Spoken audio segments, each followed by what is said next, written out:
Kupambana 1994 akaluza 1999 akaluza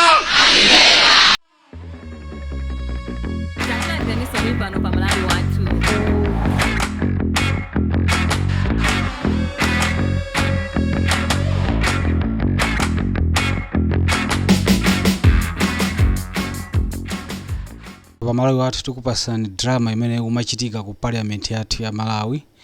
Ngati mukumbukira bwinobwino pali nkhondo pa kwa ma opposition party DPP akumenya nokhoka pano pala Anayankhula, then pala Navitcha ndi Chaponda. Ngati mukumbukira bwinobwino Friday ya president anasegulira parliament anafotokoza SONA, which is the state of national address, kufotokoza mene zinthu zilili ku Malawi mavuto amene tikumana nawo, then kuzikuta kufotokozaso mene apange address mavuto amene tikumana nawo kwambiri okhuzana ndi zachuma ndi zina zotero. Ndi pokhala chimenechi imakhala ntchito ya ndani ya opposition leader parliament kupanga respond kuchani ku speech imene wayankhula president. Monga mene mukuziwira pano pali mkangano ku DPP fuka Anayankhula amene ali leader wa opposition in parliament anachosedwa mu chipani cha DPP. Mainga ndi malamulo a Malawi amanena kuti leader amene ali leader of opposition in parliament aina okhala alophunga amene akuchokera mu chipani chimene chili ndi ma MP ambiri mu parliament.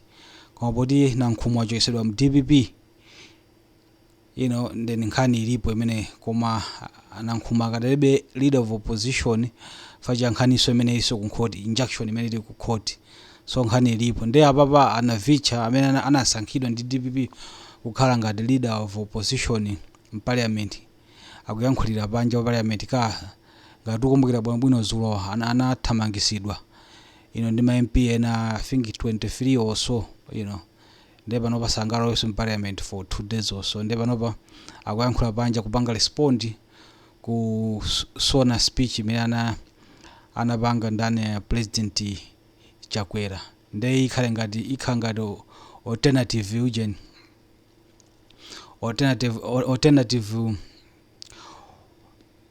speech ya ndani ya leader of opposition pophatikiza malo mwa ndani na Anayankhula. That is very remote tonse pamene. Is that servant leadership he talked about? Fellow Malawians, maybe the president and his sister economists are telling us that increasing policy rate which eventually makes access to credit almost impossible is progress. Probably the president is of the opinion that the devaluation of kwacha without supporting economic measures and cushions to the people and the business community is progress. One may be tempted to think that indeed the term progress has changed its meaning. Probably it means selling fertilizer to poor people, Malawians, at almost 100,000 kwacha per bag. Probably it means the pump price fuel tripling on the market. Probably it means losing our grip in the fight against corruption. Possibly it means presiding over a messed up AIP program. We are learning. Fellow Malawians, on financial aspect, the president in his SONA heavily accused the commercial banks, which might be true to some extent. But as the DPP, we find the accusation made to commercial banks as being a scapegoat. Firstly, it is the Reserve Bank of Malawi that sets the policy rate, whose resultant effects are an increase and decrease in interest rates offered by commercial banks. Let us be categorically clear. It is the very same government that is mopping away liquidity from banks through its insatiable appetite for borrowing. Domestic borrowing has reached unsustainable levels. If anything, commercial banks are profiting from the borrowing appetite of the government. This government has at best been the masters of accusations than providing solutions. Fellow Malawians, it appears that in Malawi, the head of state cherishes progress, which in general sense is retrogression. To him, the skyrocketing of inflation from 7.1 in 2020 to 30% as at present is progress. Snowballing national debt from 4.1 trillion billion kwacha in 2020 to 12 trillion kwacha as at present is progress. The president also mentioned about resilient nation. The only truth in the SONA is the resilience part. Fellow Malawians, we are the most resilient nation. We are a people who have been abandoned by the government, whose leaders are best known at playing blame games, crying and finding excuses. We are resilient because it is systematically proven that 91% of Malawians are jobless. Yet these are the very same people that have to support the support of the economy. We are a resilient nation because in the midst of promises of cheap farm inputs, the government messed up the whole AIP program and provided us nothing, yet we keep on moving as things are just okay. That is how resilient we are. We are a resilient nation, fellow Malawians, because we still nurse the wounds of economic pains cut deep into our flesh with the pangs of devaluation. We are a super resilient nation as we keep on going to hospitals, waiting treatment regardless of unavailability of medicines and other health essentials. Fellow Malawians, we are a hopelessly resilient. Roads and other infrastructure projects have come to a halt because contractors can't complete such projects at the earlier agreed rates due to the nosediving of the Malawi kwacha. We are hopelessly resilient as the disposable income of civil servants and those in the private sector have been wiped off and lost relevance in the light of increasing prices of goods and services. We are a resilient nation indeed. Our resilience is even super demonstrated in ministries, departments, and agencies. They go 3 months without funding, yet they are expected to be the fulcrum of development in this country. Somehow, one may not be wrong to think that such a detrimental strategy is a means to fool the IMF and other donors, partners, that we are spending less. Our resilience is well evident in the fact that we are presided over by a failed leadership, yet we hang on with the belief that things may change for the better. We have a leadership that is indecisive, morally bankrupt and nepotistic driven, flamboyant and extravagant. This is a leadership that sees passports ceasing be produced. This is the leadership that replaced the driving licenses with mere papers. This is the leadership which score miserably in all sectors of development.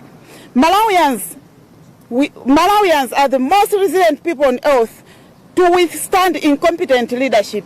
In a general sense, we are absent on the top. Fellow Malawians, the president also talked about taking stock. Distinguished honorable members and Malawians at large, let me tell the president what we have to be taking stock of in Malawi. We have to be taking stock of the death of the micro, small and medium enterprises sector. It can hardly survive to the torture of the worst economic situation that Malawians has been heaped into as a result of government policies that have no human face.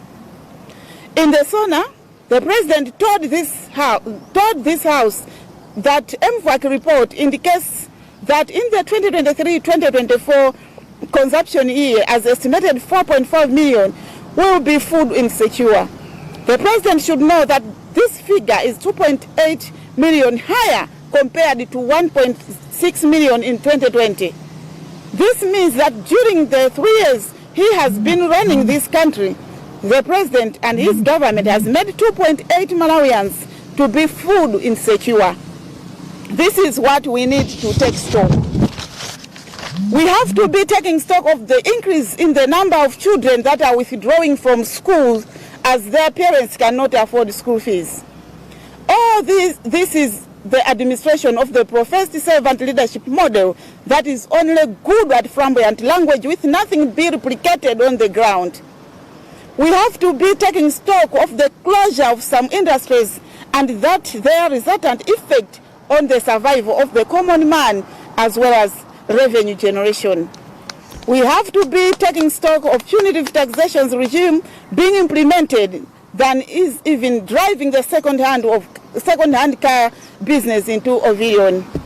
Fellow Malawians, we do not have to forget taking stock of the smoothing of the voices of the reason and voices of the civil society as they are muzzled and in worst cases scenarios plunged into the dangers of jails in this country.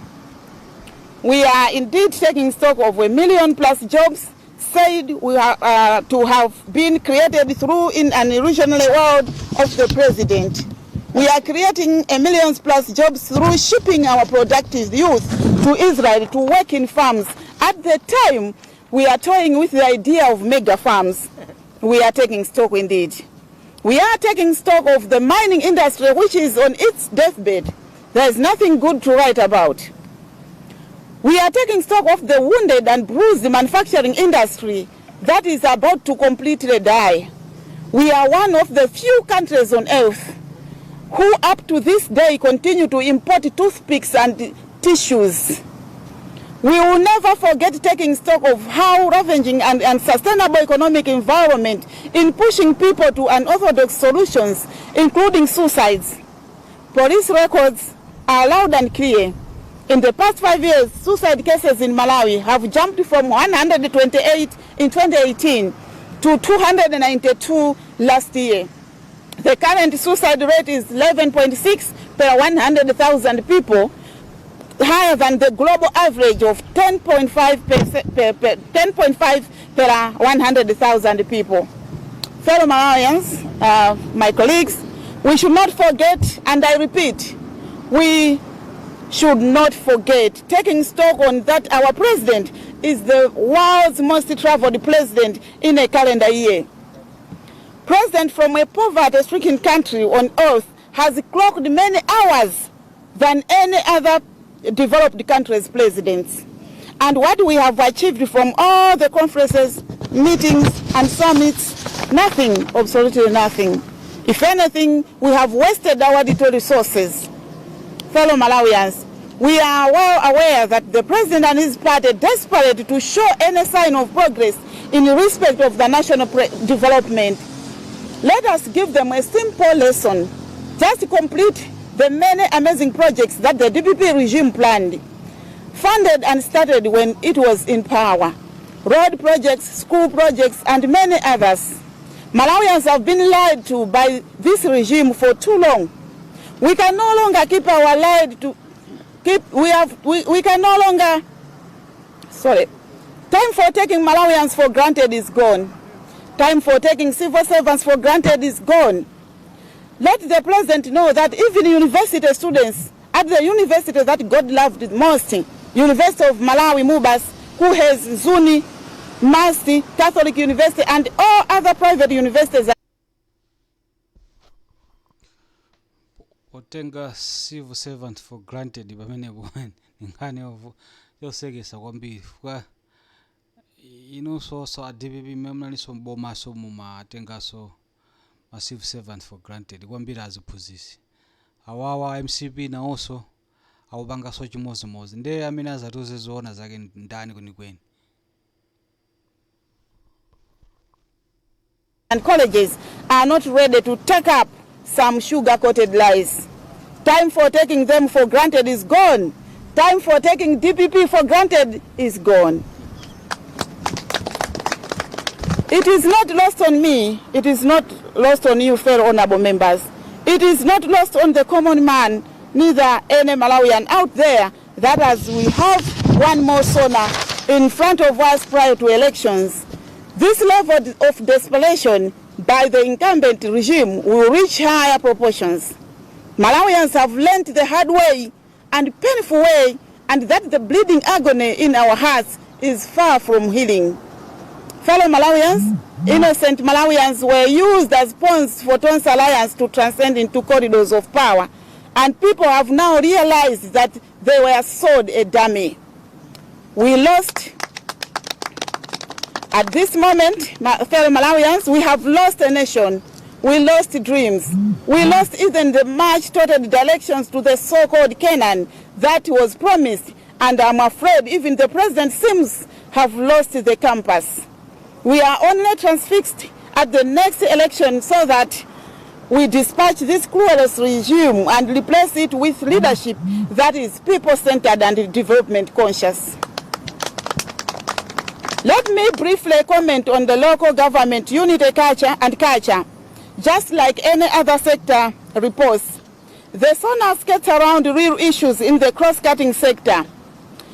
Malawians, we are currently so divided, and this has been entrenched by the president and his Tonse Alliance divisive administration. While this administration was so vocal for the alleged tribalism, nepotism, and all instances of the past regime, President Chakwera and his Malawi Congress Party have been the worst culprits of these ills.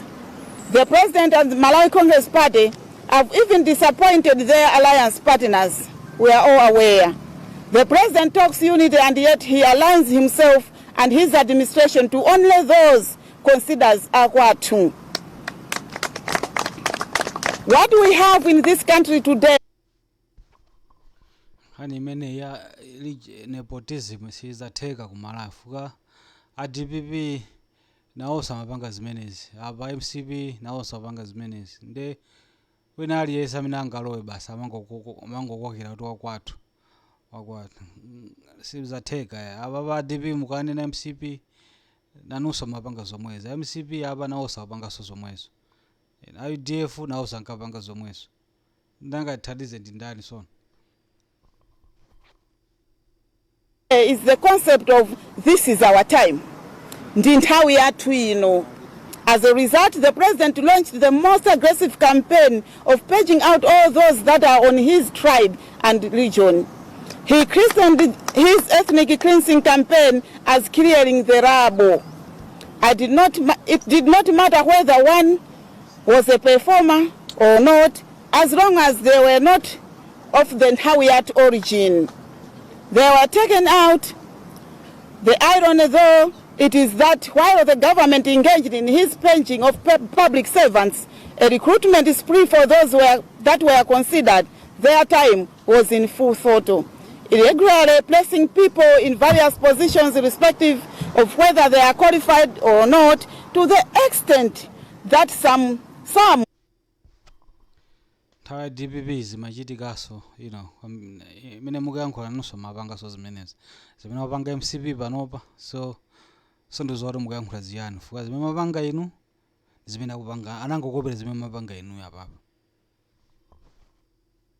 Who were established and qualified are still without pride, hanging on cases of injunctions that cannot be vacated to this day. Malawians, it must be on record that many Malawians are injured out there. President cannot address this important issue by simply making a statement that we are all Malawians and let us work together. No. A number of people have lost their lives because of stress induced by unfair dismissals. Those deceased have children and spouses that are now languishing following the untimely dismiss of their breadwinner. Fellow Malawians, the president must come out. Ababa ndipovuta fuka anthu ambiri amene ngati anachosedwa ndi ntchito sinthu zabwinobwino ndi anthu oti analembedwa nthawi ngati ya DPP, nawo analembedwanso mosasatira bwino njira bwinobwino amene anthu amalembera ola amene amalowera mboma. Nde Chakwera poona kuti za corruption nawonso anachosa ntchito, so sitingablame Chakwera yaye, koma tena kublame aso kwambiri amene analemba ntchito nthawi imene yoyo sanalembe bwinobwino. Koma at the same time mwachiziwikire kuti nawonso MCP apanganso zomwezo, akulembanso ntchito anthu amene amapangira DPP ndi amene abwera ijeni after after 25 kazabwera MCP omwe ndo tizapitirira kazabwera ena nawo sasapaka so chimozimozi so chili ngati sopano chiwiri mangozungulira basi so nanonso mapanga choncho nawonso MC mapanga zimene zizi anaphunziranso kwa inu so in the open and decisively address these issues that have divided this nation, which I know he cannot because he does not care about people from other regions and tribes. Fellow Malawians, the president may need to know that we have so many qualified Malawians who cannot apply for any employment in the public service now because they know they don't belong to the tribe and the region that the president belongs, which is zama region zizati ndizotopesa kwambiri nthawi zonse ndizongova zama region uyamachoka ku region yakuti ngazasangalala zitatha ndithu. The hidden prerequisite and requirement for consideration for employment in this administration. Likewise, business opportunities have been lost simply because one is not of the tribe and region in that president is from. On economy, one commentator once said, and I quote, "You can spin all you want, but a failing economy will expose you." Fellow Malawians, this is a house of records, and therefore we must not entertain lies for lack of better word. Malawians are asking to what has worked since 2020. Reflecting on this question, fellow Malawians, we have come to realize that the president has been on trial and error mode, and that he has never been serious, more so sleeping on the job. Here are some of the things not working, if I might mention a few. For instance, can we confidently say the economy is recovering when when inflation, which was at 7.1% in 2020, is now at 30%? When the nation debt, which was 4.1 trillion kwacha in 2020, is now at 12 trillion kwacha? When fertilizer, which was fetched at 18,000 in 2020, is now at 90,000 kwacha? When a 50 kgs of bags of maize, when was at 7,500 in 2020, is now at 50,000 kwacha? When sugar, which was at 750 per packet, is now at 3,000 kwacha? When university fees, which were at 350,000 in 2020, are now at 1 million plus. When secondary school fees was removed in 2020, but now at 40,000 kwacha. When a tablet of soap, which was at 70 kwacha in 2020, now at 500. When cement, which was at 6,000 kwacha in 2020, is now at 27,000. When the policy rate, which was at 13% in 2020, is now at 26%. When freedom of press is being suppressed, when the government is still doing business with SATA, when SCB is rendered useless, fellow Malawians, just selected few examples of the reality on the ground, an indication of failed leadership, and of course the tattered state of our economy, which we are told is recovering. This is what our mothers, fathers, grandparents, the poor, the sick, the elderly, sick parents, female and child-headed families, and others are grappling with daily. It is therefore, Malawians, an answer to the suffering Malawians to be telling them today that, well, your economy is recovering. Suppose that is what we call the business of giving hope. In that case, we are sorry to disappoint that we are on this side, we the DPP, we are not a party to that business of lying to Malawians, disguised of giving hope. We Munena zona pamene simunanamize pa Malawi kumbuyo kumonga amene apangira MCP panopa. Are you sure about that? Mubwereso kumbuyo amene zimachitika kumbuyo kusi. Instead, in the business of telling the truth and siding with Malawians who are suffering, and that what we call serious business. In conclusion, fellow Malawians, as I conclude, let me bring to the attention on how the president concluded his SONA. He said, "We are a nation at 60 years old, and that calls for seriousness. We are a nation in a state of great and compounded pain that calls for seriousness. We are a nation under geopolitical, climatic, and fiscal pressures that calls for seriousness." He went on and on and on. Fellow Malawians, let me remind the president that the seriousness we need is not the podium statement. We need seriousness in implementing of policies. It is categorically clear that in our 60 years of independence, the last 4 years cannot even count as they are the lost years. They have been the years of statements, media statements, speeches, symposium, and international travels by the president. They count nothing and have excavated poverty in the country. Let me also make a great correction. We are a nation in a state of great and compounded human-made pain. The pain we are suffering is a result of the policies the government has been implementing. We have in mind devaluation. We have in mind the closure of ADMAC. We have in mind the skyrocketing fees for tertiary education. We have in mind punitive taxes. Let me also clarify that the fiscal pressures we are in are a resultant effect of the government's inability to prioritize areas that can spur our economic growth. We are punching far below our weight in import substitution. We are least utilizing the human resource that we shape in our vocational colleges to lead the entrepreneurial drive. We have accepted the fate that corruption is part of our lives, and no wonder it has even found an issue in the corridors of the State House. No corruption. I don't know where to start. Zibani zose zikakhala kwa opposition zimangonera corruption imene paliponse. Zikangolowa mboma basi corruption nkhani ya corruption amangoiponyerawo. I don't figure ababa kunena zoona corruption.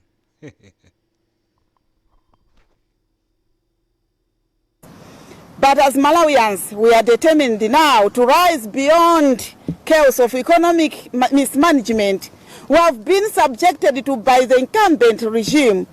The voice of hope and restoration is screaming in all the hills. We can hear it from the waves flashing across the majestic lake of Malawi. We can feel it whispering in our ears.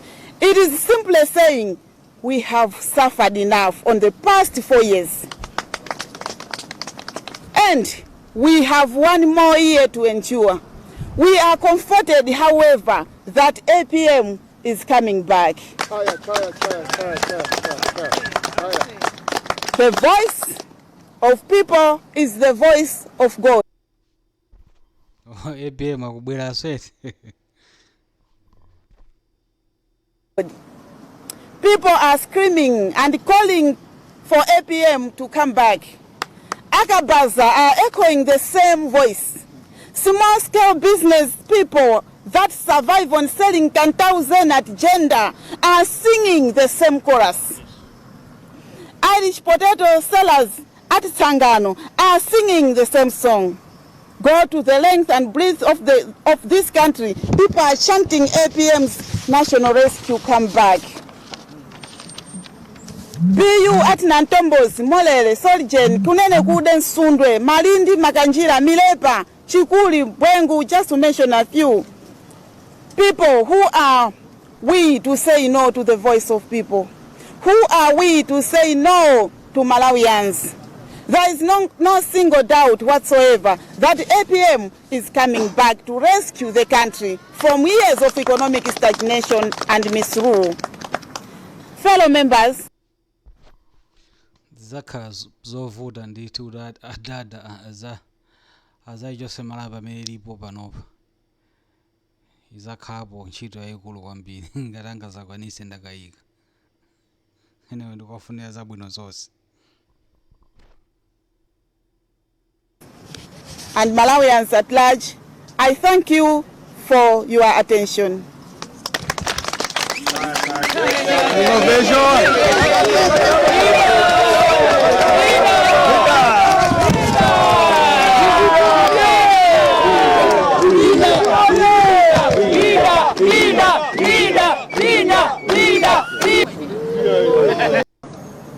Mundirole choyamba ndithokoze mtsogoleri wa dziko lino Professor Arthur Peter Mutharika emwenso ali mtsogoleri wopuma komanso president wa chipani chathu chokoma cha DPP pamodzi ndi amalawi onse a DPP ndi kwina kulikonse amalawi onse.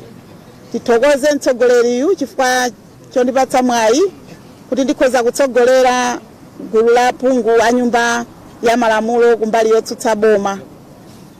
Choyambirira tifuna tiyankhule chifukwa chiyani tikuyankhulira panja pano. Izi zachitika chifukwa choti chipani cha DPP chomwenso chili ndi aphungu ochuluka ku nyumba ya malamulo chalephera kupatsidwa mwayi oyankha uthenga wa president umene unaperekedwa nyumbayi lachisanu lapitali. Choncho aphungu kunawakomera kuti ndi bwino akhale panja pano apereke uthenga wawo kwa Malawi. Uthengawu sitimalembera sipika wa nyumba ya malamulo koma ndi uthenga umene anatipatsa Malawi kuti tiyankhule ku mtundu wa Malawi komanso a president amve zimene amalawi akukumana nazo. Mukuyankhula kwawo a president anatchula zinthu zambiri. Choyambirira ananena kuti tikuyenera tiunikire kumene tikuchokera pofika lero kuti ngati dziko tapanga chani. Ndipo uwu unali mutu umene tinawuyang'ana kwambiri kuti tatiyeni tiyang'ane kuchoka ku 2020 kufika lero. Aliyense amene akundimvera masana ano akhoza kukhala mboni pamodzi ndi aphungu anzanga kunena kuti muzaka zimene zikuchoka 2020 kufika lero 2024 ndi zaka zimene amalawi adusa mavuto azaoneni. Ndi zaka zimene chuma cha dziko lino chalowa pansi kotheratu. Ndi zaka zimene ngakhale zinthu zimene zimakhala zofunikira pamwe wathu pachingezi timati ma basic zakhalanso zokwera kwambiri mitengo. Mukumbukira inu mpompano 2020 pamene sopo weniweni wa maluwa timagula 70 kwacha koma lero sopo amene ali 500. Simenti timagula 6,000 koma simenti imene lero 27,000. Ndi zina zambiri thumba la fertilizer timagula 18,000 kwacha koma lero tikugula 100,000. Ndi zaka zimene ngakhale ndondomeko ya zipangizo za ulimi zochipa zakwera mtengo kwambiri komanso zochipazo zalephereka kuperekedwa kwa anthu oyenera. Ndi zaka zimene taona mudzi wathunthu dzina likutuluka limodzi la munthu oti apindule ku zipangizo zotsika mtengo. Ndi zaka zimene taona adimaki kutsekedwa mosayang'anira kuti mdziko muli njala. Ndi zaka zimene taona kuti boma silinasamale za chigulu cha anthu ochuluka amene akufa ndi njala. Ndi zaka zimene taona amalawi akugonera mango ophika, kudya zomera, kudya udzu. Ndi zaka zimene taona amalawi akupita ku chipatala osapezako mankhwala. Ndikumawuzidwa kuti akagule mankhwala m'mafamasi. Ndi zaka zimene taona fuel akukwera mtengo molapitsa. Ndi zaka zimene tikukhalanso ni misewu yonongeka kwambiri, misewu yofunikira ikuluikulu ya dziko lino ndi imene ili yonongekanso kwambiri mu zaka zinayi zimenezi. Ndimafuna ndinene kuti mukuyankhula kwa president anatsimikizira dziko lino kuti tikupita chitsogolo. Funso nkumati kodi ngati ndalama yathu ikugwa momwe yagweramu ndiye kuti tikupita chitsogolo. Funso nkumati kodi ngati katundu akukwera monga akukwereramu ndiye kuti tikupita chitsogolo. Funso nkumati bungwe lija timati la SCB limene limachuka kugwira anthu amene awononga chuma cha boma lero laiwalika likumatha miyezi osatchulidwa nkomwe. Kodi tikupita chitsogolo. Ndi zaka zimene tikunena kuti zaka zopweteka kwambiri ndipo kupita chitsogolo palibe ndipo sikukuoneka. ndipo palibe chiyembekezo chilichonse chimene tili nacho kunena kuti tikupita chitsogolo.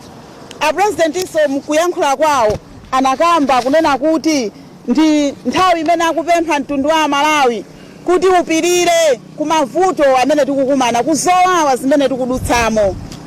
Ndimafuna ndigwirizane nawo kuti ife ndi anthu opirira.